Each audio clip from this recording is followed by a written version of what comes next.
Well,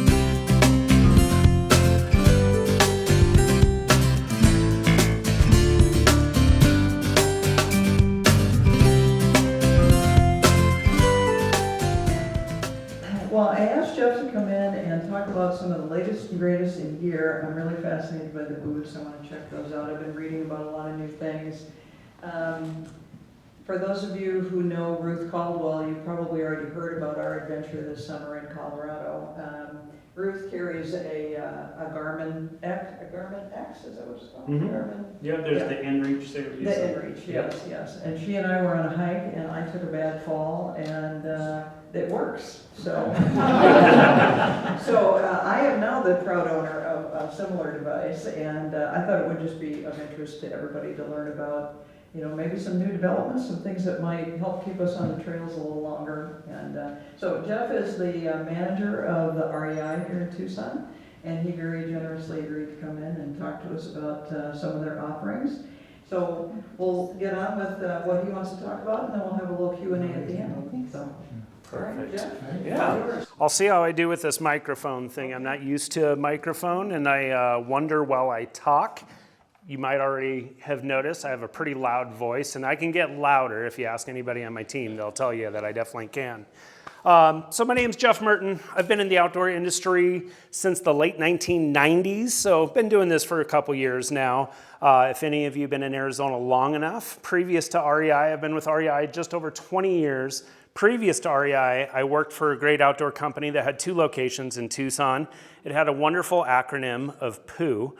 It was called Popular Outdoor Outfitters, if anybody remembers that. That's what got my start. The outdoor industry, I always tell people my story is I was lucky and fortunate enough to grow up in a family that loved hiking, backpacking, sports, some water sports, canoeing, kayaking, etc. I'm not sure if any of us knew or were qualified to be doing that safely, but I was very thankful that my dad was willing to do that with us. Later on in life, my first life, I actually was a musician and I'm a music major. And I was playing in a band and did okay and paid the bills barely, and very similar to working in the outdoor industry. And sometime in about my mid-20s, I had the reverse of a really early midlife crisis, is what I tell people. And what I was finding is I was on the road playing in bars till 3 in the morning, 5 days a week throughout the Southwest. And I found it really hard to, have any companionship that meant much outside of the 4 guys in the band I was with, and wasn't into that. And then the second part was I wasn't getting to spend time outside anymore. Obviously living in an environment like that, in a van, in bars till 3 in the morning every day, pretty toxic environment over time. I wanted to be out hiking. Nothing makes me feel better than time outside, period. That has changed a lot from being a pretty exceptional kayaker in my time to now being a father of 2. And sometimes that means a 1-mile bike ride with ice cream bribery and sitting under a tree in the shade to draw pictures in the dirt. Turns out both activities are just as amazing. And what they have in common is when we get outside, it resonates with something that you all know about being in a hiking club. It's filled my soul, and I plan on being active and moving as long as I humanly can to be able to enjoy that time outside. My kids love it now. My wife's a school teacher in Tucson. She was just out at Sabino Canyon in a Title I school getting kids out, some of them for their first time to see running water in the desert. I volunteer for events when I can outside of work. To see that impact and how that resonates, our world probably needs that more than ever, regardless of how we feel. So I am just absolutely honored to be here in front of you all.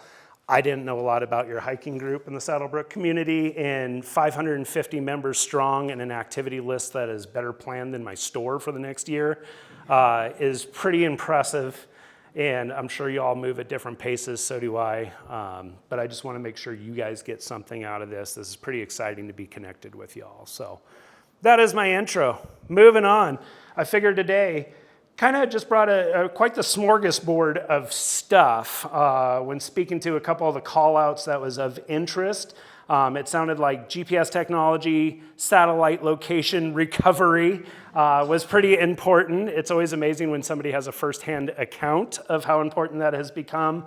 And then footwear, because none of us can move without the proper footwear. So let's start with footwear. So who wears a hiking shoe when they go hiking?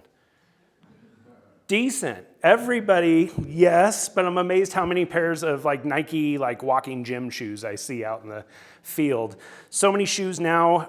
EVA, which is just a fancy word for foam, is the mid cushion of the shoe essentially. I'm seeing so many people, well, this is a trail runner, and the bottom of mine, I'm mostly foam on the bottom. If I were to wear this hiking, I guarantee everything that pokes and pricks you in the desert is going to be through that shoe and stuck perfectly in my foot without a way to get it out. Hiking footwear has gotten so much lighter, more comfortable, more breathable. And I do think too many people over the years have thought that a stiffer, higher top boot, full grain leather, something we would have seen from World War II issue essentially, was still the way you needed to go to hike. There is a lot of medical studies out there that will say about every 1 pound on your feet is about 8.2 pounds to your back. So, do some people need a full nubuck leather, full grain, upper, steel-toed, something? Maybe. I would argue that the only people still keeping shoes like that in business are people that have an OSHA inspector over them. I've never had OSHA follow me on a hike. I've often said I put the T in OSHA, but that's an inappropriate joke. So, leather is nice because it can keep a lot of the burrs and the stickers, and especially if we have a good spring, which last year we did not, but the 2 years previous we did. Everything that blooms and becomes beautiful by about April 1st, when you need to fill up that next hike, it sounds like, everything all of a sudden becomes a sticky burr in you. Anything with a mesh shoe, which is what we all want in the heat that we have in Arizona, get stuck into that and it's almost impossible to get out. If you've ever made the mistake of wearing a pair of socks in the desert to get from your tent to a quick spot to relieve yourself and back in the tent, you know you're never wearing those socks again, essentially. No amount of laundering is going to get those back to normal. So there is a benefit to a leather shoe. The idea of a high top upper is a little bit more ankle support. It will give you a little bit more support. Is that the difference of what gives you a steady footing on or off trail? I would argue that and challenge you all to that. Some people, we get older, we don't have quite the muscle tone that we used to have. We're just permanently clumsy on trails, etc., and we're too busy looking in the sky instead of where we're going. An upper might help you with a little bit of that. But at the end of the day, if you roll and twist an ankle in a high-top shoe, you're still hurting, and you're going to be talking about the GPS technology we're going to go over here pretty soon. I'd actually really prefer people. I'm going to put this down. Can you all still hear me okay? Good. I figured you might be able to. I always look at a shoe as the best thing is what kind of traction's on the bottom. That's important. Obviously, just like a car tire, the grippier, the knobbier, what have you, the better it's going to be on a varied terrain, essentially. But stiffness and torsional stability is what makes a shoe a solid foundation for you to walk on. If I went with, well, we're doing this on camera. This is a running shoe. This is really comfortable for being on REI. Somebody at REI, I think in 2005, was like, we should go with concrete industrial floors. That person did not work the sales floor, I guarantee it. That destroyed me, and I feel like I'm 80 and I'm only 50. But you can tell that doesn't have any stability. So if I'm my sadly 240-pound frame on uneven terrain, carrying another 15 pounds on my back, I'm gonna feel every rock through that. My dad used to say, my shoes are so worn out I can step on a coin and say if it's heads or tails. Did anybody hear that as a kid? That was just me. It's pretty creative. I still step on coins occasionally to see if he was right. But one, all the white stuff is EVA foam, so everything's gonna poke through that. Two, if I'm on uneven terrain, I can wring this out like a washcloth. That's not giving me any support whatsoever. On a beautiful ground concrete, that's fantastic. The cushioning, the retention is amazing. But at any other time, this is gonna be absolutely terrible on the trail. We could go up to a trail running shoe, which is still incredibly light. What are we seeing right away as a difference? We got some tread. We look like a mud tire. Now, how's that for stability? Go back, my thumb disappears, no bueno. This, nice and solid, good tread pattern. This little blue piece is a little bit of EVA, so you're a little susceptible in that spot. Torsional stability. it's pretty darn stiff. This is going to be a fantastic platform to hike in the desert. I would say Arizona, I've gotten to travel a fair amount around this world, but Arizona is probably, arguably, easily the worst terrain for shoes. Return policies, we'll go into deep detail about that if you want. But as a 240-pound person, walk-in, as much as I do, I average, 17,000, 18,000 steps per day according to my iPhone, and that's just at work. And then occasionally I go hiking, usually in about the same outfit I'm wearing. I am quite honestly lucky if I get 6 months out of a pair of shoes. Flat out. Now, $140, 6 months, podiatrist, copay. It's a pretty good deal, actually, if you look at it that way. If we go back to this heavier boot, torsional stability, pretty good. Was it much different from that? It isn't. A little more ankle protection? Maybe. But the protection's really coming from how stiff of a platform that's making contact with the ground. So I get a lot of folks who automatically read an old brochure or they talk to a friend, they're like, oh, you gotta get a big hiking boot. Go walk a block in a big hiking boot. Go walk a block in one of these. Let me know which one made you feel tired. I guarantee it's not this one. So be careful. Do people need support? Am I bashing this shoe? Absolutely not. Anytime you have more material to a shoe, is it going to be hotter or colder? Hotter. It's more material stuck to you. Right now, it's beautiful. We can't argue. I don't think we're going to hit 90 degrees again this year. Is there wood in here? That's fake wood. Man, there really is no wood in here. Okay. But hopefully we don't hit 90 degrees. But feet get hot on that. And so having something that breathes a little bit, to me, is worth it. Now, if I was doing tons of off-trail hiking, bushwhacking, rattlesnakes, everything else, and the stickers, I'd still probably go with more of a leather grain boot. If we start talking about backpacking overnight and we're adding 30, 40, hopefully not more than 45 pounds ever to our bodies, most of mine's right there, a stiffer boot is crucial to have a little bit more support. I will still backpack 30, 35 pounds in the shoe comfortably, and I will feel better at the end of the day. Question? Yeah, what's the upper on that? The upper on this one is just a nylon and a polyester on this. Same issue with the stickers then? Same issues with the stickers. This has a little, that's a great question. Even with this, if you kind of scratch, some shoes that are more breathable will be clothier feeling, if that's a decent adjective. If not, I just made it up. This is a little tighter weave of nylon, so this will still repel better than something like this. I mean, the key is you don't want stickers on you, but good luck with that in Arizona. Now, one last thing, and then I'll open it up to any questions on footwear before we move on. Ultra company got a pretty big start, 8, 9 years ago. Biggest thing Ultra did that was really unique to footwear, if you follow footwear terms, if we want to go back to my paycheck in 2008, the industry decided this thing called barefoot running was really cool. Do we remember that? Anybody try that? This is the smartest room I've talked to, so excellent. Barefoot running, Born to Run, great book. Before ultras were a cool thing to do, this guy ran with, I believe it's pronounced the Tarahumara Indians, indigenous tribe out of Copper Canyon in Mexico, the Grand Canyon of Mexico, very beautiful. My friend lives in San Enrique, it's gorgeous. And the tribes people there are amazing. I'd recommend getting on PBS or something and learning a little bit about these people. Men, women, child, everything. They hunted their food primarily through running a deer to death. They may have been a little slow making spears and different weapons that other tribes and whatnot went to, but their endurance from such a young age and being fairly nomadic in a harsh San Juan or a desert environment, Sonoran environment, and Chihuahuan desert environment, they would literally outrun their prey. And I'm talking like run it 140 miles until the deer dropped dead, and then they ate. Pretty awesome. Exactly the expression you should have. Thank you. That was perfectly done. Just if you didn't see, she did what? That was a replay, by the way. That was on TV. Pretty cool tribal people. They did it in agave and prickly pear sandals. no fancy running shoes. They didn't have Foot Locker. Sadly, no REI at that time. No Summit Hut.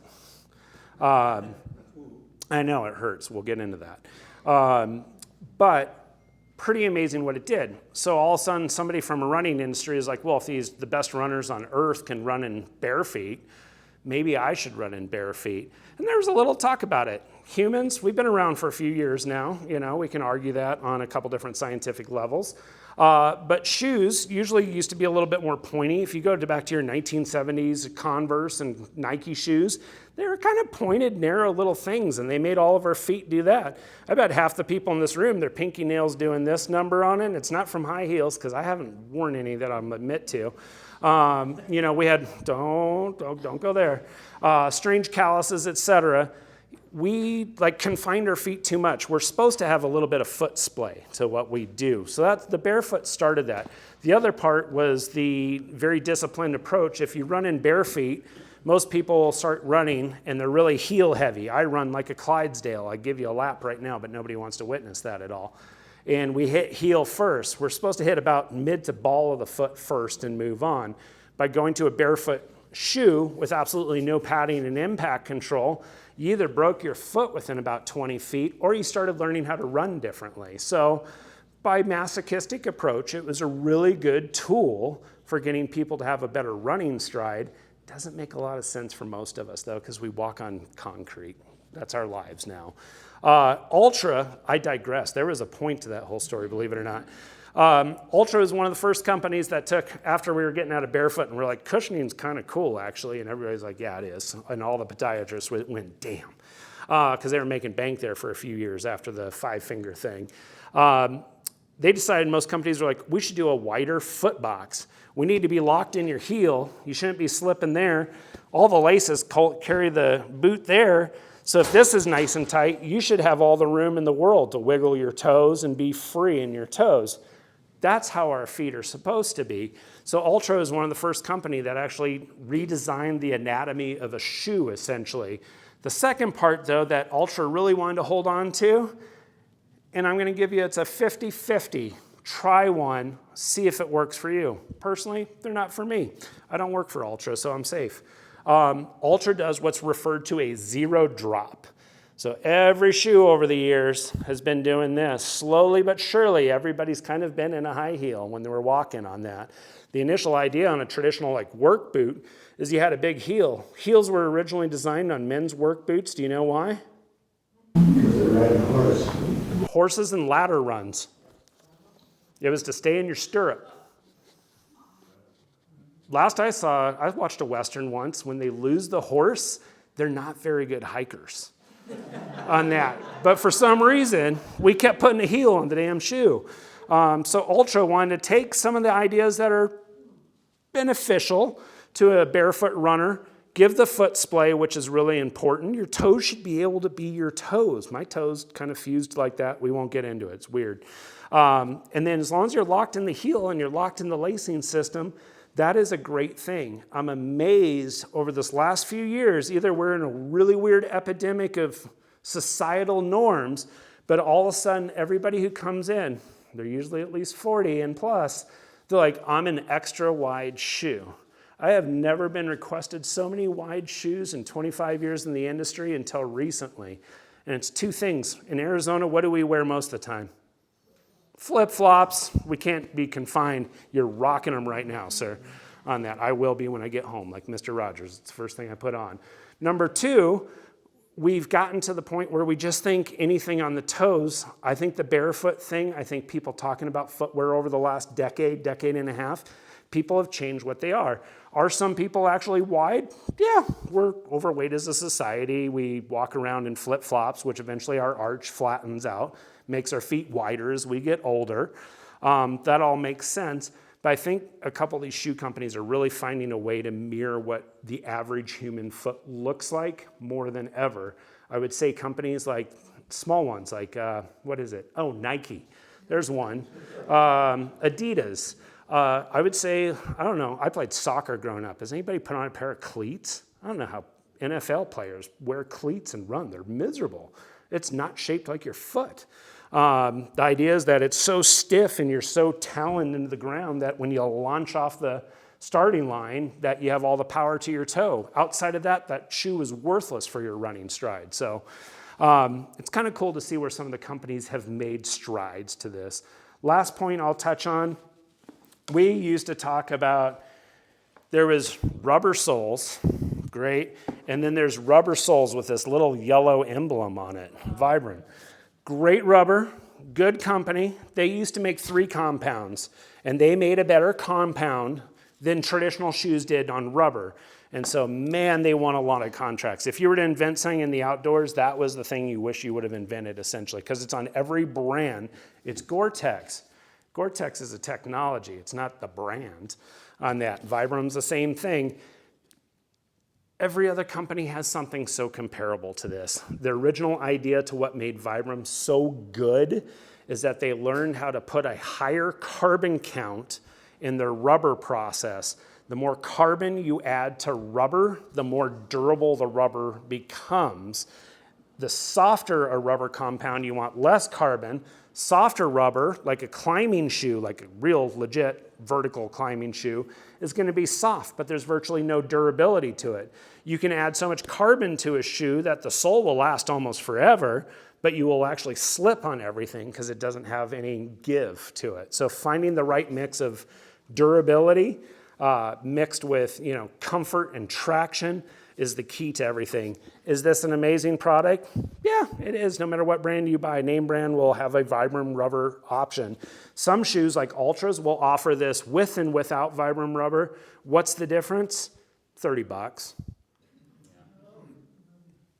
Could somebody be like, oh, I've never slipped on when I have that yellow dot on there? I've never been attacked by a bear and I keep a rock in my pocket. So the rock clearly keeps the bears away. Makes sense. Do you have a rock like that? Two. I'm hiking with this guy from now on. Question? Yes. So I was going to ask you about the soles, because Vibram 30 years ago was the sole to have. Yes. Yeah. But it was the soul of the industry. Sorry. That's actually pretty good. Anyway. Testing. Sorry. I was hiking or backpacking with my son about 30 years ago, and I gave him a pair of my brand name boots, which I won't mention the name. Well, now I'm and we were on they're Merrells. Oh, and Merrells are great. Especially 30 years we ago. were hiking multi-days, and the sole came detached from the boot. And so we had to find some duct tape. Oh, yes. At least temporarily. Trick question for extra credit. How many miles do you get off 2 bands of duct tape? I know the answer. It depends on the terrain. Ooh, in the Grand Canyon. Not much. 1.2 miles is Really? what I averaged, yes. That's not far enough, but anyway. So I always look for how the sole is attached. So I'd like your expertise in what should you look for with the attachment of the sole to the boot. Good question. Great question. I wish there was a magical silver bullet. Even going 30 years ago, that's when we really started becoming a society of disposableness, I think, more than ever. Is that a word? That I'm making up words as I go. You're with me. You're picking up what I'm saying.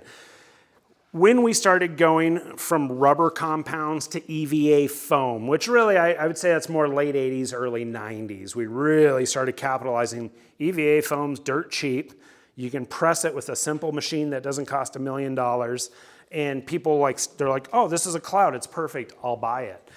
It was really hard, especially in the late 80s and 90s, to get glues that were activated in a correct way, that were product tested in incredible environments, which let's call Arizona a pretty incredible environment for extremes, that they couldn't really attach it very well. Now, I will have also people, you buy a shoe, I love this at REI so much, and they're like, I only hiked in these shoes once and the sole fell off.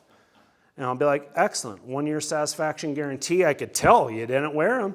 Let me look up the return. When did you buy them? They're like, 2014. I can't help you. And all the EVA has a lifespan. The second you buy something, I'll tell you, like if there's a shoe you love, I always tell people buy 2 pairs because I guarantee in 6 to 8 months, the shoe company is going to call it your favorite shoe number 9.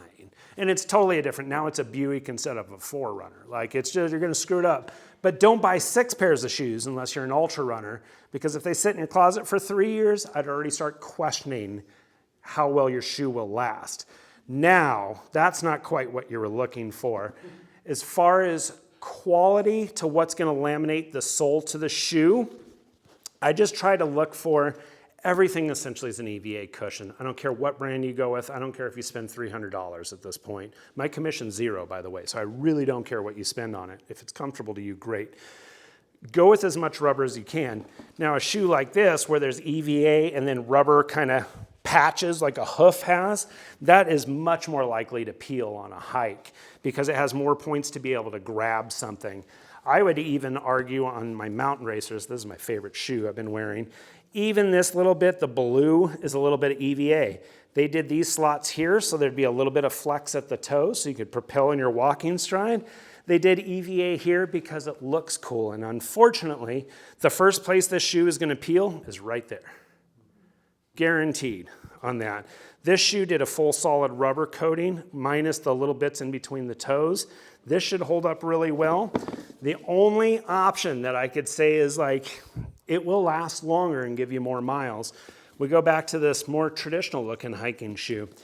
What they did on this one, you got that familiar brand on there, so that's enticing us. We don't have any EVA showing. As a matter of fact, I start poking the midsole to this, there's no EVA. So they actually do something called PU, and this is new. Still kind of stinks though, but sorry, that was a risky moment. I would have done that with any of your shoes. PU coating is a recycled rubber compound. They're able to heat it almost like an asphalt when you're patching the roads, and then they're able to press the upper to the lower. If I could, I'm not gonna rip apart REI's property because I did not pay for these shoes before I came. Let me look at the inside. Ooh, you can kind of see it. This is dorky. So usually you have your nylon upper, you got your sole, you got your midsole. They glue and stitch everything together. What kind of glue is it? Don't know what it's called, but it's heat activated glue. You get done with an amazing hike up to the Catalinas, and there's no easy hike in the Catalinas. Let's just call that. It's either all the way up or it's all the way down. Nothing's flat except for Romero Wash. But when you get back, you'll leave your boots in the car for a day in the summer, or nobody's hiking this summer. That was an amateur trick question. In April, when we thought it was nice at 5, and by 9 you're like, I'm done. You could probably peel your sole off your shoe on that. It's heat activated. And then by about 9 o'clock at night, you could probably stick your sole back on pretty darn good because it's heat activated. I don't recommend it. PU coating, they don't actually have to stitch and glue the actual shoe and the actual layers. So on the inside, it's actually stamped when it's in that kind of, for lack of better words, asphalty stage of when they're doing like a road patch. So that is going to give, PU has about 80% more shock returning rebound, I should say. So that's going to lead to a lot more mileage in your footwear, and it's going to be a better adhered bond, so that shoe would be far less likely to ever have a delaminate issue than that. Now, I will tell you, Hokas, who has a pair of Hokas in here? Usually people smile. Are Hokas one of the most comfortable things you've ever walked on? Yes. Yeah, they're clouds, they're kind of cool. There was a time where if it was a religious cult, I joined it. I was serving up the drinks for everybody. I loved it on concrete. And then one day I was working with Osprey and Gregory, and I was product testing in the Grand Canyon, and I threw on gear, and they're like, do you want a pair of nice hiking shoes? And I was like, no. I'm going to take my Hoka Challengers because these are amazing. I run 35 miles a week in them. I love them. In 9 miles, those Hokas were trashed. Trashed. There was nothing left of those. Why? Because I was walking on 1.5 inch of EVA foam on rocks. Like, yeah, they were toast. Thankfully, I brought an old pair of Solomon shoes that was risky of losing a sole, and it happened right before Indian Gardens, and my sole flopped off, but I was with the company Big Agnes, and they let us all use their sleeping demo pads, and each one had glue in it for patching the pad, And so I used 1 tube of glue and 2 rolls of duct tape, 1.2 miles per shoe. I did it 4 times. I made it out. Any questions so far? Was that decent? Did we learn anything? It was fun. Somebody said it was fun. I like you. All right. What's the difference between a woman's shoe and a man's shoe? That's a great question. Yes. We're shaped different. So the year was 1986, and I won't go into that. Yeah, thank you. Most women's have narrower feet on that. And so a woman's shoe works perfectly for you. The other nice part is the world has gotten inclusive enough to realize about 20 years, it was less than 20 years ago, the first women's specific backpack was ever made. If that's not a load of BS, I don't know what is. We all know we're shaped very different. Every guy in this room is shaped differently from each other. Women have natural torso length of a woman is 17.5 inches. Average torso length of a man is 19.25. Average foot size to a woman is a 6.5. Average men's size is a 10.5. Men's feet are wider in the front, narrower in the heel. Women's are fairly even from heel to the front of the foot. So usually a little bit narrower. If it's a men's 8, it's a women's 9, and vice versa. So it's a full-size difference. I did have trouble finding ones that didn't have pink on them. It is, although that's gotten better too. I will say, especially this last year, through a lot of what REI at least decided to sort from the different brands. If you look at our shoe wall, for a little bit, they wanted us to just mix, like, this is shoes from price point, like, left to right, and do men's and women's together. And I was like, oh no, like, please don't do that. Like, let's separate it. Can a man wear a woman's shoe and vice versa? Yes, the shoe sizes. Men's shoes start at usually 9. Women's shoes usually start at 6 on that. So that could be a little bit of an issue for them. But the colors now, you wouldn't know if you're looking at men's or women's for the most part, except for some of the running shoes. Running shoes are just a different category of bright. So sadly, I just realized I did not bring a single pair of socks in. So I'll just touch base on that really quick. Footwear's only as good as the sock that you wear. The sock's going on first, otherwise you're doing it really wrong. Unless you're in icy conditions. If you put a sock on the outside of the shoe, you can walk on ice. Great traction device if you're doing Micah Mountain at a weird time. I lived in Jackson Hole, Wyoming for a couple years. I did it. Socks are great. Get yourself a nice sock. When you go into your outdoor store of your choice to buy shoes on that, sadly that's almost just becoming me in Tucson, either bring the pair of socks with you, or I need you to ask one of the associates what kind of socks you prefer. If you don't have a definitive answer on that, I need you to ask somebody, what do you recommend when hiking? And there's a lot of things to think about because the sock is really going to complete the fit. So what's the first purpose of a sock? Yeah, moisture wicking. So it's protecting you. It's moisture wicking. It's giving you a little bit of protection. There's a lot of friction. There's a lot of motion going on inside that foot, inside a weird piece of footwear on that. The other part you need to think about, material. What's going to wick moisture the best? Most likely wool, but not for everybody. Depending on your genetic makeup, your biomes and everything else, wool is supposed to be the best moisture wicking material in the world. And I will give it kudos because it's been around for millions of years, where everything else is made by DuPont. So it's been around for 108. So we won't even go down that rabbit hole. I have opinions there. But wool does regulate temperature better. Why? It's a natural hollow fiber material. Then you get some people that are like, I'm allergic to wool. We're allergic to a memory that we had at grandma's of a wool, like legit pillow, or rag wool that was itchy as all hell on you. That wool doesn't really exist. Rag wool was never supposed to be worn next to skin. Yes, it itched you. It was the cheapest cut of a lamb and not processed on that. Warm as heck. Most wool today, merino wool, certain type of sheep, it's much softer. They can shear it at different intervals at many times. It is good for the animal, period, especially if the animal lives in said hot environment on that. Let's see how bad I'm doing. He didn't throw the shoe at me. This is really good. Thank you. Thank you. No, please check out my PU. I'm already on footwear. Thank you, sir. And so, let's see, merino wool. It is washed so many times at this point that it would take a lab to try to find any trace of lanolin on it. Lanolin is the oil that's in wool that would cause an allergic reaction. I never said at any point I'm a doctor, so if you're like, I'm allergic to wool, you should go with what you know, period on that. But I'm amazed how many people are like, I'm allergic to wool, and I've been over the years, I'm like, you should try on this sweater, this would look cute on you, and they put it on, they're like, this is fabulous, and I'm like, you're not dying. And they're like, what do you mean? I'm like, that's wool, and they're like, oh my God. I recommend only doing that to part-time employees and not your loved ones, but with a liability waiver. But wool is really good with it.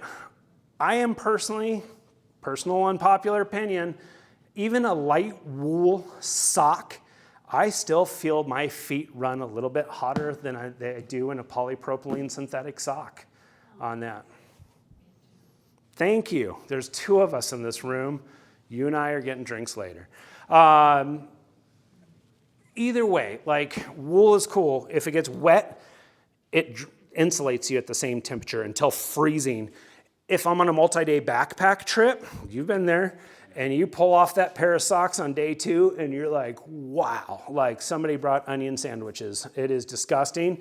And then you hang it on the outside of your tent and flies aren't even coming to your tent. And then the next morning you're like, those are my clean socks. And you put them on, wool naturally kills all bacteria.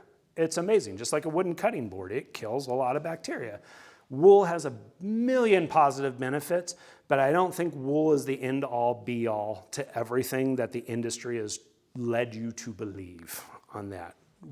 Do what works for you.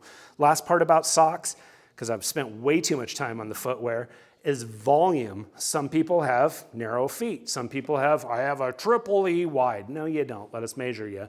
But the volume of the shoe. I just bought a brand new pair of Topos, their new Vista line. The Mountain Racer, by the way, I'm on pair 6 of these. I love this shoe. I'm not too sure about this color. It's okay. But I've been really, really happy with this shoe. And so now they're on the Mountain Racer 4. I just bought the Vista, which is the new slightly beefier version of this. And I put it on in Ouray, Colorado the other day for the first time, because when you do a hard hike, what should you do? Wear shoes for the first time. This guy. I wanted an excuse because I knew I couldn't keep up with my wife. So I complained about shoes and said I was all of a sudden into bird watching. She let me catch my breath. Malia taught me that trick at Redfield Canyon. We were going up a switchback one time, and I was like, what are you doing? She's like, I'm looking at birds. And I'm looking, I was like, where? And she's like, Jeff, I'm just trying to catch my breath. And I was like, I love birding. This is great. I'm not fat. I'm just into birds now. Anywho, I digress. That was terrible. But what I found is my heel cup was a little too roomy for me. So I was getting a little bit of lift. Otherwise, the shoe, I loved it. Thankfully, knowing that I was wearing a brand new pair of shoes, untested before until 5 minutes before the hike, I brought a thicker volume, thicker padded sock with me, merino wool, because it was nice out, not like Arizona. And that volume difference got rid of the slip and the shoe fit perfectly. So test the socks. Last thing I'll say about footwear, and I'm going to move on. When was the last time you had your foot measured? Woo, awkward. I want you to come in. I'm trying to get my team back onto this. And there's some arguments with science, shocking in 2025. There's opinions. Most of us, we probably got measured when we were about 8 years old on a thing called the Brannick device. Dr. Brannick. Best thing you can do if you're having some foot problems, ways to identify that. Do you always wear out one side of your shoe? Do you always wear out the heel cup of your shoe? Does it have holes in it? That's a big indicator. Do your feet hurt? That's an indicator. Has every shoe you've ever bought, in your opinion, sucked? That could be an indicator that it's not the shoe, perhaps. Have somebody measure you at REI or wherever you go from sitting to standing. And a good rule, and I will say this from many doctors and many podiatrists, is if your foot measure, of course when you weight your whole foot, your foot's going to be a little bit bigger. That's pretty easy to understand. If it's more than a half size variation from sitting to standing, you need some kind of orthotic.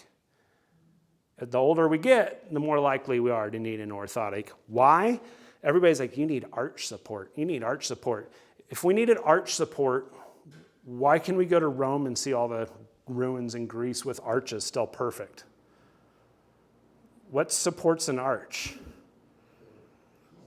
The pillars. The arch is like the cornerstone does at the top. What happens to everybody's feet? We look like this. We're great. You and I are rocking flip-flops for the last 15 years. And so all of a sudden we're doing this. Your bone right here starts going to the side. You lose the flubber. The one place we don't mind keeping fat, we lose it because cruel joke of getting old. And now we have more foot splay. That's making us more flat-footed. That's when you're getting, I need wider and wider shoes all the time. No, you need support. Support in an arch isn't a speed bump in your arch. That would be terribly uncomfortable. It's about encapsulating your heel correctly so your foot can still splay naturally, but it's holding that fascia tendon and the heel in place. Easiest medical way to test that is have somebody measure your foot from sitting to standing. Half size or more, wear an insert. An insert doesn't mean $700 on Medicare at Good Feet or whatever it is. It probably means about a $40 to $50 like super feet insert or sole insert, something like that. So just throwing that out there. Any other questions? Can you pass that blue shoe around? The blue shoe around. Start with you, my friend. How much more time do I got? When do you want me till? 10 minutes. Oh my gosh. All right. Sun clothes, rain jackets. What's the biggest thing that has changed in clothing over the last few years? Well, we keep making them bigger. No, that's just part of it. A little bit lighter. Most of the stuff is nylon and polyester on that. A little bit more expensive. A little bit more expensive, not because of the fabrics. We won't go down that road. I would say the biggest thing that has occurred in gear the last 2 years is PFAS. So PFAS, forever chemicals. Tucson is actually on the kind of the foreground of knowing that through Davis Monthan Air Base. All the firefighting chemicals had PFAS. All your nonstick clothing had PFAS.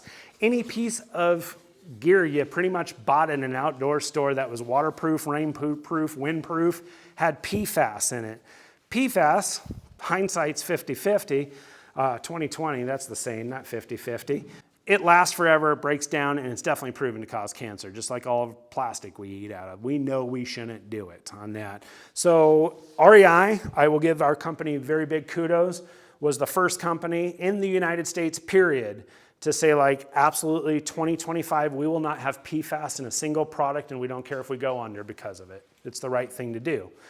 And so REI started figuring out what to do. If you came into my store in 2023, so what happened in 2020? Yeah, that happened. 2021, the outdoor industry had a great boom year. Why? Well, because nobody could go to a restaurant, a concert, or travel. 2022, everybody could go to a restaurant and travel. Nobody came into an outdoor store. 2023, nobody went into an outdoor store. They're like, I'm done with that. Hiking is for like COVID people. It turns out we all still love it, I hope. And then all of a sudden, REI made a decision in the worst financial crisis of their time, and this affected Summit Hut big time as well, that PFAS, it was the right thing to do to get away. REI was the only company in the industry big enough to feel like hopefully we could weather that storm. So if you would have come in to do your Christmas shopping, October when it gets all nice again, and we're like, we should go outside again in Arizona, like we see neighbors for the first time in 8 months and stuff like that. You're like, what's that sound? It's not my AC. Things like that. We didn't have a single tent. We didn't have a sleeping bag. We didn't have rain gear. Gore-Tex thought they were going to lose their outdoor industry mark on it because Gore-Tex has PFAS in it. They were going to be able to keep their medical side for all the bags and IV bags and stuff they make. Gore's originally a medical company. REI stood its ground, and I don't know what we sold there for about 1.25 years, but it took that firm line for companies like Nemo, Gore-Tex, North Face. I mean, you name a company, if it's in REI, like our receipt tape doesn't have PFAS in it, or BPA. Remember BPA? That was a big one. So we had to create new polymers to do it. New technology cost a little bit more, of course, how convenient. Most of the studies are showing, and I'm going to say most of the studies because these new technologies have only been around for about 1.5 years now, are showing that the laminate process that they were able to go from like sil nylons to a silicone waterproof base, and then they used to use like a polyurethane coating to create that tri-laminate that every rain fly, every rain jacket, all that's made out of. Whatever they've changed in the bonding and adhering in those garments, you're noticing, like I can notice when you get a box of 300 of something in, I don't care what it is, there's some smells, and I'm not noticing that as much. You can tell, like, a lot of the fabrics are getting quieter. Like, they have a more comfortableness. You're being able to, they bond better, so you're starting to be able to get more stretch to a garment that used to just wear like a plastic bag. And you're like, oh, that's how you're supposed to move. And you never had a conversation on a hike. I've put on a rain jacket on a sunny day just because I didn't want to hear the person next to me anymore. We've all been there in a hiking club probably. But a lot of the garments have really, quieted up a little bit. And time will tell. I need probably 7 to 10 years. I remember when Cell Nylon came out, all of a sudden everybody's $600 tents came back in 6 years and they're like, it delaminated. Well, we learned what the lifespan of Cell Nylon was, is what we learned. That's an expensive mistake when that was like your mortgage on a 2-person tent. But PFAS-free, I would say, is the biggest thing. Waterproof, breathable. How does it work? Anybody know? How's saying waterproof and breathable? Magic. Magic is a great answer. I'll go a little bit further, and I will say a water molecule is twice as big as an air molecule. So if you poke a small enough hole on it in a micron level, and you have enough heat on the inside and a variance of temperature on the outside, you can make something breathe and it can't permeate in. That's waterproof and breathable. Now, you're 98.6 degrees, give or take 2 degrees. Women usually run a little cooler, have a narrower foot, and a 17.5-inch torso. But if it's a nice hike in Arizona and it's 68 degrees and you're 98.6 degrees, and we do some math really quick, I made it easy, that was 30 degrees, product of the Arizona school system, not bad. That's not a lot of heat transfer on that. Are you gonna start probably sweating inside a rain jacket? Probably. There's not enough variance of temperature. Is that person gonna say, I need to return my rain jacket because it's wet? Probably, and I'll be like, what were you wearing under your rain jacket? And they're like, a t-shirt. And I was like, so you're wearing bare skin to a rain jacket? And they're like, yeah. You weren't wet from the rain, you were wet from your sweat. Now, if you're in Alaska and it was 35 degrees in a rain jacket, getting that nice freezing fog, as I like to call it, that's just a nonstop moisture. A garment is very breathable because there's enough of a variance. Even a Gore-Tex membrane in a shoe, you're going to have a sweaty foot in it because there's just not enough temperature variance to push that air through. And then all fabric, until you get into, rubber, essentially. At some point, every garment will wet out completely. There is, a 2,000 millimeter waterproof coating on a tent, 5 days of nonstop rain in the San Juans. You're eventually going to leak through the tent. It just can't do it. You know what? My house in Tucson construction, after a 2-day rain, leaks too. You may have noticed this. Your neighborhood's slightly better. But that's really all that's changed. Layering. I feel like I'm running way too long on time. What else do we want? Must-knows. Rescue. GPS. Yes. Okay. How come all the hiking clothes say no fabric softener? Because fabric softener is terrible for you. It's full of chemicals and nastiness. Fabric softener breaks apart the membranes of the fabric and frays them more. The more you fray something that was supposed to be a perfectly woven tight garment to work perfectly, you're now busting those pieces apart. So you're either clogging with schmutz, the chemical in the fabric softener, or the smelly tabs. Schmutz is such a great word. It's a fantastic word. Thank you. And so you're either clogging all the breathability or you're actually breaking away the fine screen. Think of it as a window screen. You're opening those fibers up to let more mosquitoes in, essentially, on that. So fabric softener is terrible for all clothes, period. But it's very, very bad for any technical piece of gear when you're working on levels of like 0.2 micron, et cetera. So good question. Drying things, a rain jacket that's like, it kind of gets wet on the shoulders a little bit more frequently.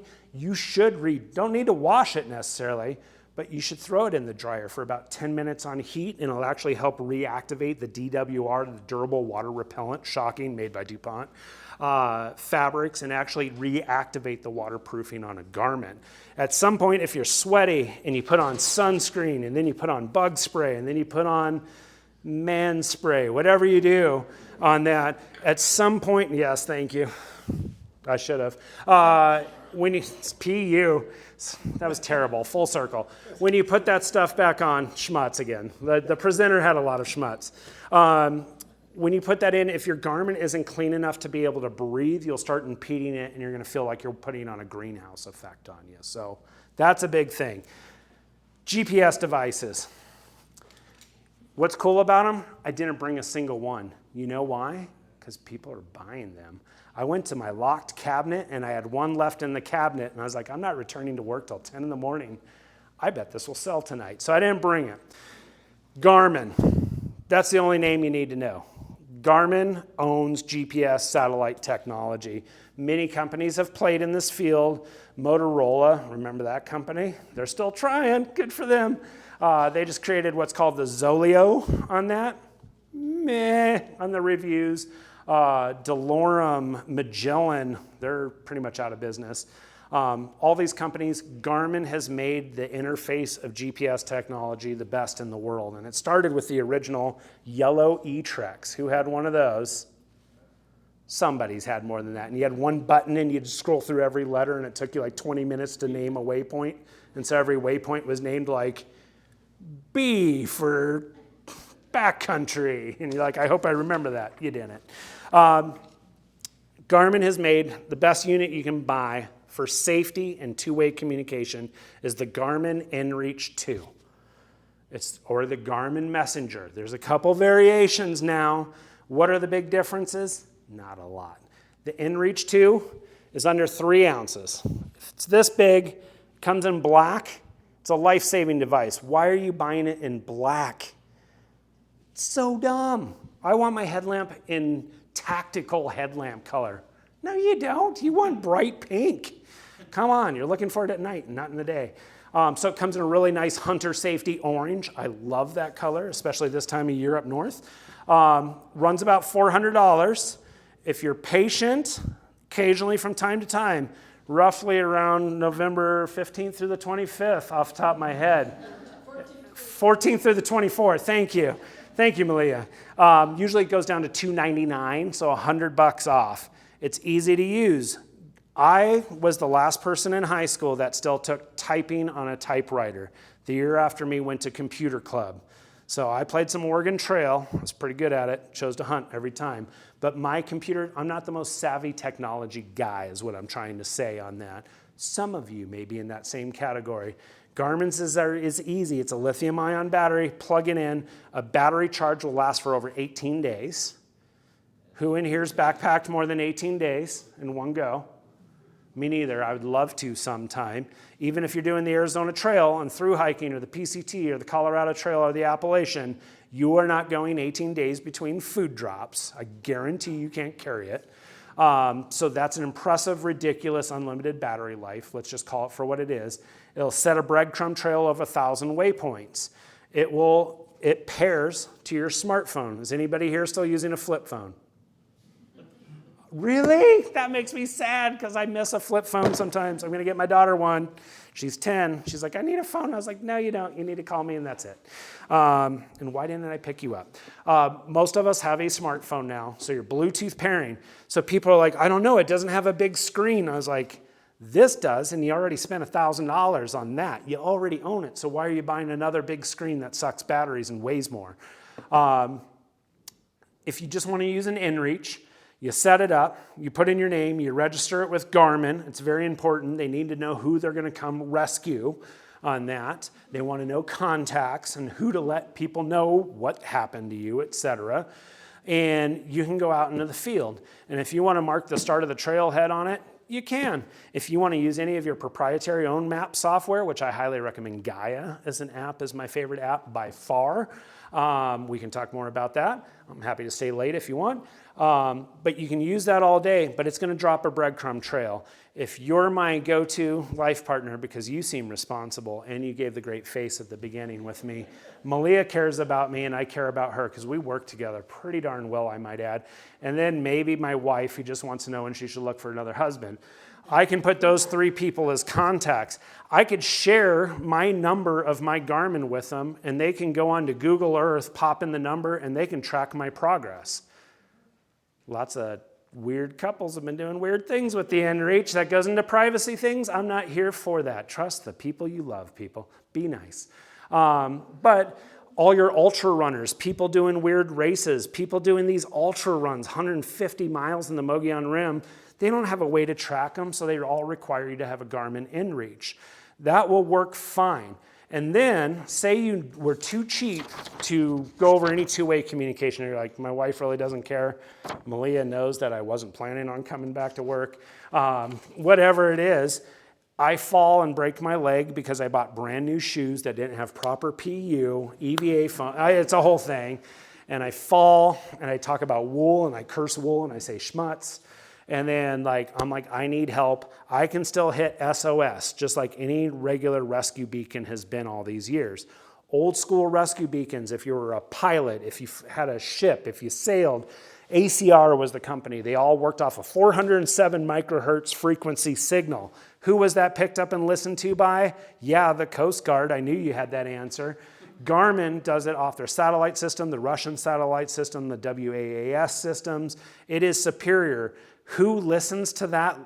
All those things and distress calls all over? Damn, it's still the Coast Guard, because the Coast Guard's rad. They're the people you want.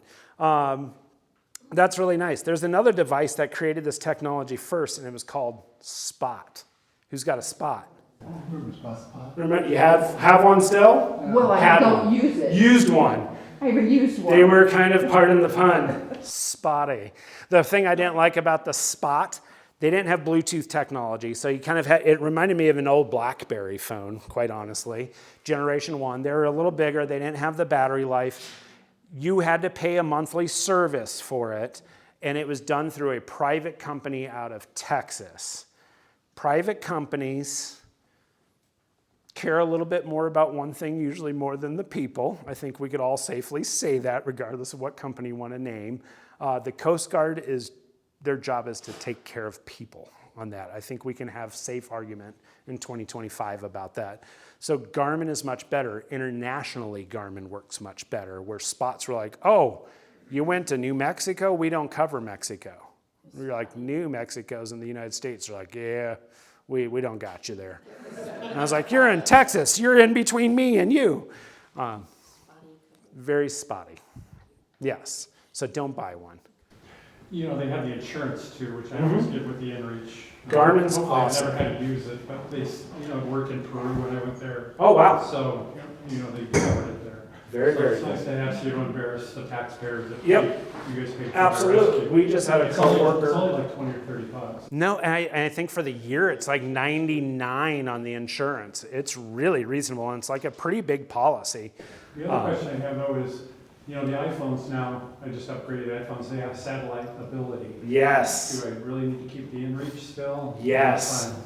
And the reason why, I think this is I think it's a 14, 15 plus mega 9 or 9 or something. This has that. It's supposed to do fall detection and alert the authorities. If you go down the Apple rabbit hole, it says that that's a third-party company and they have a 3-year contract with it. And then it will say it's only within service. It doesn't work the same way. And you've got a brand new iPhone. You love your battery life right now, but in 6 months, when the next iPhone comes, your battery life doesn't work. This is now 3 phones behind, so every update, my battery life all of a sudden isn't working. Is it the battery or is it Apple? We know it's Apple. Europe sued on that. That's why we have USB-Cs on them now. This doesn't. It is still not as effective and does not have the reception ability as a locator beacon that an iPhone does. Even in these local areas, huh? Localized areas, yes. And then one would argue localized area, how remote are you? But I don't know, Arizona is actually pretty wild. It could be a while before somebody who's dumb enough to do a trail in late April with you. Well, my phone sometimes doesn't work in certain parts of. Right. So, I'm on the west side, and as soon as I get over the Saddle of the Gates Pass, it's like 14 minutes from my front door, and it's spotty out there. So, it's getting closer, but it has not replaced the inReach yet. The final thing I want to say about the inReach that's cool is to get even more benefits. Every inReach can be a two-way communicator. To be the two-way communicator, though, you gotta pay for that on top of the inReach. So they have a few different services. They have what's called an enabled, an essential, a standard, and a premium service. Unless you want to send pictures to Instagram every 2 seconds, like, oh, look, I hiked 2 more feet. Look at the view now. If you're that person, cool. If that's what floats your boat, great. I need more content I'm not going to watch. You'd want to do premium, and that's basically unlimited text messages and stuff like that. If you do your essentials, you get up to 50 text messages per year. Each additional message is 10 cents, and it has an activation fee of $39. So you're going to pay for November 14th through the 24th. Nailed it. Second time around. Edit that. You still have my good side? Good. So you're going to get it for $300. Not bad. You're probably going to pay $40 to activate it with Garmin, and then you're probably going to figure out if you want to have two-way communication. If you just want it for an SOS, emergency, send the cavalry, I have broken my leg, that doesn't cost you anything. You just need to register your device and buy it. But if you actually want to be like, Malia, I did that hike I was talking about, I really hurt my ankle, I cannot open the store tomorrow, can you please switch with me? Or can you please explain to my wife like why I chose to talk to the SaddleBrooke Hiking Club until 9 tonight? Whatever that is, two-way communication, you can send and receive. You can send multiple people. Like maybe I don't want Malia to know about me not showing up at work tomorrow, and I want to tell the other person I'm with. Two-way communication is a great way to keep our loved ones close and communication good. I could have easily chose with the storms coming in through Uray this weekend, like it was pretty unsafe to drive for a bit. You know, had we been in the sticks on Stoner Mesa by Dunton, Colorado, you know, that might have been a time where like my phone definitely hadn't had service in 6 hours that day, but I might have sent a message saying like to the hotel, like I'm not going to get to Cortez until probably 12 or 12:30 tonight. So pretty cool the technology is out there. Highly recommend the inReach. They make some of the bigger Garmin units. If you still want this big honking second phone in your hand that has a screen and preloaded maps and battery sucking capability of an Eldorado, like you can buy that Garmin unit if you want, but all of us are probably taking a phone. I mean, this is the best digital camera I've ever owned. Like this is better than an SLR most of the time nowadays. And I'm gonna take pictures of the hike. Gaia Maps, have any of you ever checked out Gaia? It's amazing, amazing. Onyx is good, All Trails, Gaia. It's the original word for Earth. And now it used to cost about $40 a year. I think it's up to $60 a year now. You can do a free trial, download it. You do not have to be technologically advanced to use it. Why I love it? Nerdy fun fact about me. I love ghost town history. If there's a mine in the ground, I am going to drive 8 hours, use every resource I had for a month of pay. I'm going to walk 4 hours. I'm going to step on snakes to be like, that's an adobe brick and a hole in the ground. And my wife's going to be like, that was a great trip, honey. And I'm going to drive back. And now I've got my 10-year-old into it. If we want to talk ghost towns, I've been to almost 340 locations in the desert Southwest, including quite a few that are unknown. Maps. Remember maps? This group does because we're the awesome generation. Maps are barely made anymore. Maps, turns out people under 30 don't know how to read one. Sorry, not sorry. Maps, for years, don't put cool things on them anymore. Remember when they'd all put like Indian ruins? Ooh, those are neat to see. They don't put that on there. They don't put mines on there. They don't put old pioneer cemeteries on there. So Gaia, what started it for me is there's the ghost town of Shawmut. Yeah, we've all heard of that. You know what it was? It was one of the longest grades in the Sonoran Desert Preserve out by Maricopa and Gila Bend. Scenic area, great in the summer. And they actually had to use 2 steam engine locomotives to push the freight cars coming from San Francisco to St. Louis. The Mormon Battalion trails out there as well. They had to station workers, and of course they were indigenous people of the area because they were the only ones hardy enough to live in a place that gets 2 inches of rain a year. And they lived in 2 canvas tents. There's barely any information about them because they were indigenous, so we didn't care. And they had to get all the trains going. And they were out there for probably about a period of 15, 20 years until diesel engines took over everything. I knew the tracks were there. I knew railroad enthusiasts were really dorky into this place, and it's a pretty neat place. It was an excuse to drive for hours into the desert. But I had seen one time in an Arizona Highways article that they wouldn't name that there was 3 wooden crosses unmarked out by Shawmut. And I can't tell you how many times I hiked, drove, did everything, almost bought a drone, Google Earth for hours after a couple beverages, trying to find this place, and I couldn't. I bought Gaia, and you can go to current vendor, and the map's so pretty and it's so easy to follow, but it doesn't have any cool information. Then you could go pre-vendor 2011, and they took all your existing cool USGS 7.5 minute maps. They took things from Nat Geo, Rand McNally, all these companies, whatever was available, and you can compile it. And sure enough, I put in Shawmut, and they're like, it's right there, dummy. And I zoomed into it, and the next trip, I was 80 yards away 3 times from this place. Wasn't a very cool location, actually, but I enjoyed it. Anywho, losing Summit Hut, I think, is one of the most heartbreaking losses for this community. I've known Jeremy and Dana for decades. I have hiked 68 miles in a 4-day trip with Jeremy and sat under the stars and drank a lot of whiskey and had a really good time. I was with Dana at the Osprey camp out at Catalina State Park back in April, and I brought my team and she brought her team, and the both of us ended up sipping a cerveza and talking about the business and the industry and what challenges we're in right now. But did anybody have any questions about what's going on with that, or anything that I can address, or anything about the direction like REI Co-op is going, or anything like that? Why would Summit Hut go out of business? I mean, they had that whole north side, One word, Amazon. So 4 things happened in the perfect storm.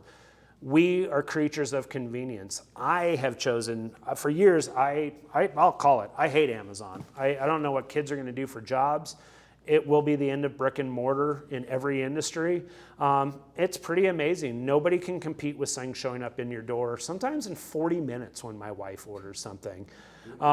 It's crazy. And there's certain things you can get on Amazon that you can't get anywhere else. So everything has a purpose. But the world has taken over convenience. I can't tell you how many times for the last decade and a half that I spend 3 hours on a pack fit with a customer, hour on a boot fit or something, and they're like, great, does Amazon have it cheaper? And I'm like, no, we're standard MSRP. Like, we sell it for what we have to sell it for, and if you're a member, you actually get more back. And they'll be like, do you have this color? Amazon has it for the same price. I was like, I don't. I have it in these 3 colors. Like, I'll just buy it on Amazon, thanks. That ate all outdoor companies up, as well as others. It's eaten up hardware stores too. So that's a huge part of it. Second part, COVID turned this world upside down in a million different ways, regardless of what we know, feel. I can't wait to watch the Ken Burns special in 15 years on how the world handled COVID on that. If we can, I won't get started. COVID, 2020 and 2021. 2020, REI had in the bank $556 million in our reserve funds on that. We had no debt as a company. At that time, we had 189 stores, locations. We were pulling in about $4.2 billion a year, and our profit margins per year were almost $300 million. It was good times at REI. We could do no wrong. We were coming up with weird, silly ideas of how to spend more money and do more things. COVID hit. REI was a company, if you remember, we shut our doors for 2 months. We ended our experiences for 6 months. So depending on what state the store was in, some employees didn't get to return to work for 6 months. REI didn't lay people off. We paid them all to stay home. And then as some of us started coming back, you would get some of your, I like to call them super part-timers, hopefully promoted to forever full-time customer. You'd get people like, I coughed today, can I get time off? And I'd have to say yes, and they got 10 days off paid. Within a year, we blew everything on doing like PPE, the whole bit. Summit Hut made the decision to stay partially open. I think REI in hindsight should have. That hurt. 2022 came, and I kind of alluded to this earlier. It was the most gangbusters year for the outdoor industry it has ever seen. But we still had shipping issues. The average price of a shipping container went to over $6,500, where it might have been $70 before per pounds and within a shipping container. Every concerts weren't happening, restaurants really hadn't reopened, and gyms are still shut. People wanted to get outside. I saw more people on the trail than I've ever been in my life. And I was like, I really thought, as somebody who, I think you can tell how I feel about the outdoors, I was like, this could be something that like changes our society in a really positive way. And for a year there it was. And then I also was like, why are we not offering classes on Leave No Trace right now? Because we also saw some of the most destruction we had ever seen to our national parks and open spaces. Double-edged sword with popularity. And then like bicycle market. Who bought a bicycle in 2020 to 2022? Electric, nice work. I could see that. Bicycle sales nationally went up 9,000%. How many bicycles have you bought in your life? 5 or 6. That's pretty good. And I was going to say maybe one a decade if you're into it on that. So like the market went bananas. And so the bike market was like, oh, like it's going to be this way forever. The next year it didn't. Dollars didn't come in for COVID relief, et cetera. 2023, sales dropped by almost 35% in the industry. The bike industry, almost every name brand, including Trek, almost went under in Chapter 11 bankruptcy. 2024, the PFAS hit, sales are still down. Right now, REI is trending about 9% year-over-year loss on that. 2 years ago, end of 2023, we were short of our budget, $364 million. The next year, we made it down to $160 million short. Last year, REI did $4.2 million in revenue after all the cost, employees, health insurance premiums, shipping container cost. We made $2.6 million on that. That was my conversation with Dana. I remember going in there for a Grow Girl Grow nonprofit group with my daughter. And I was like, how do you have so many staff members here right now? And she's like, I need to figure out how to cut this. Thank you. Sorry. No, that's totally okay. I'm the one who's talked too long. Thank you. I listened too long. I love that. You and I would get along great. But she said the writing's on the wall, like people are coming in less and less and less. And I was like, same. The day they announced Oro Valley, I wasn't shocked. The day they announced Speedway, I was at a leadership conference for REI in Chandler with the entire Southwest team.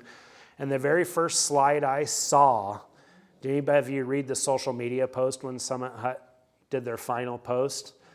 It could have been stolen from the board meeting I was in, from the exact same challenges we're having. The other piece of it is since COVID, everybody's trying to protect profits, tariffs, shipping container cost, all that's affecting everything. What has happened now that 10 years ago you couldn't do is any brand you're into, these were Topos, I recommended those. That's an REI brand, that's a cheat. Katadyn water filter, Sawyer bug spray, et cetera. You can go straight to their website and you can buy it. And those companies love that because they don't have to give the wholesaler a bite, so it's more profitable. So everybody has direct customer. Gregory, who's familiar with Gregory as a company? 11 times this year for 10 days, they put 25% off entire site-wide free shipping. REI, biggest gorilla in the outdoor industry, they let us put half of their products on for a total of 20 days on a promotion at 25%. So our vendor partner of the year, I couldn't compete with them directly as a wholesaler. 10 years ago, you couldn't buy directly from any retailer, You couldn't buy directly from a brand. They're like, you must go to your supported retailer. That's changed. Now, the argument becomes without a healthy Summit Huts, which honestly, in the United States, I think it was the top 3 best outdoor run industries in the US, period, like hands down. And no, I'm not putting REI in 2 or 1, trust me, on that. And I'd be happy to say that. We're just too big on that. But when you're competing on that level, and then Amazon, the direct to customer, and then less and less people doing it, it's a recipe for like the industry of, I don't know what's gonna happen. We just announced 3 stores closing in New York, Boston, and Paramus. My guess is REI will do a lot more store closings in January. Tucson is a very nice, safe, secluded market on that. We're getting a Bass Pro Shop here. But the biggest thing, regardless of where you shop, that I will just tell anybody, and I think Dana and Jeremy would give me a pat on the back for saying it, Like if you need real conversations, real experience, you need to touch and feel something, you really need to admire a PU coating inside a shoe. I mean, let's just call it, we need to see that stuff. You got to think about voting with your dollars, and you need to support directly like a store that does that. I don't think any of us will survive it in the next 5 years. Younger people aren't getting into this as much. How do you store gear? I don't know how much gear you have in your homes, but like I have a garage. Like I couldn't live in this community because I do not park my cars inside the garage. I have Costco shelving of like labeled, I bought a label maker for Christ's sakes. I have so much gear and I love it. It's my midlife crisis is label making an OCD organization. But anywho, did I say all that out loud? I'm so sorry. But we've got to be really careful about what we support, whatever that looks like. People need jobs, humans need interaction, and we all need time outside. So that was the number one thing. Yeah, I'll answer you.